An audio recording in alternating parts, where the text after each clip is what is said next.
Hello Modi ji, कैसे हैं आप? सुना है आप चाय बेचते बेचते प्रधानमंत्री बने और अब तो ये सुनने को आ रहा है कि आप जाते जाते अच्छे भले प्रोफेशनल इंडियंस को चाय बेचने वाला ही करके छोड़ेंगे। आपने हेकड़ी मारी थी कि आपने राफेल ले लिए हैं, तो राफेल लेके फिर क्या हुआ? मोदी जी, आप भूल गए क्या पाकिस्तानी और इंडियंस ने इकट्ठी कुर्बानियाँ देकर आज़ादी ली थी और आप उसी वेस्ट के सिक्योरिटी गार्ड बन गए जिनसे हमने आज़ादी ली थी। आपने पाकिस्तान पे हमला किया, किस लिए? आपको पाकिस्तान से क्या दुश्मनी है? तमाम इंडियंस को मालूम है कि आपके सिर्फ चंद रिश्तेदार हैं और वो भी पाकिस्तान में। वो आपको बगैर वीज़ा के अपनी शादियों पे बुलाते हैं, आप भागे भागे चले आते हैं और वो आपसे इतनी मोहब्बत करते हैं कि भले आप पाकिस्तान पे हमला करें लेकिन वो आपके ख़िलाफ़ एक लफ्ज़ तक नहीं बोलते। आपने हमले का बहाना ये पेश किया कि पाकिस्तान से दहशतगर्दी हुई। क्या दुनिया का ये इंसाफ है, निज़ाम इंसाफ है कि ख़ुद ही मुद्दाई और ख़ुद ही मुनसिफ? आपने 100 से ज़ायद सिविलियंस को मारने का दावा किया जिसमें बच्चे और औरतें शामिल थीं। क्या आपको मालूम है कि आपने वॉर क्राइम किए हैं? और आज अगर आपके फॉर्म 47 वाले रिश्तेदारों की हुकूमत ना होती तो पाकिस्तान आपको इंटरनेशनल क्रिमिनल ट्राइब्यूनल कोर्ट में घसीटता और आप वहाँ पे कातिल साबित होते।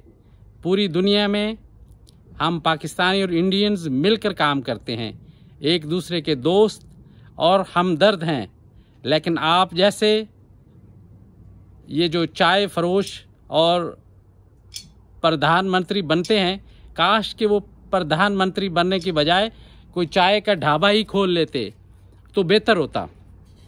उससे आगे अगर मैं बात करूं तो आपको मालूम है कि असली इंडियंस, चाहे वो हिंदू हो या मुसलमान, ना तो वो नफ़रत चाहता है और ना ही वो जंग।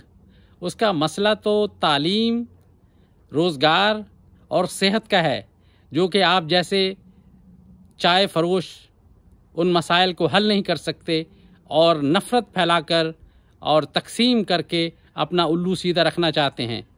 आज मुझे मेरे दोस्त नॉर्थविक पार्क हॉस्पिटल के कार्डियोलॉजिस्ट डॉक्टर भानो शाली याद आते हैं कि जो ट्रेनिंग के बाद वापस इंडिया इसलिए लौट गए कि उन्हें जाकर अपने गरीब इंडियंस की खिदमत करना थी। वो कहते थे कि मेरे इंडियंस इलाज अफोर्ड नहीं कर सकते। और आपकी हालत देखिए कि आपने अरबों रुपए के राफेल ख़रीदे और चंद ही लम्हों में पाकिस्तान से खाक में मिलवा दिए और इंडियंस का अरबों का नुकसान किया।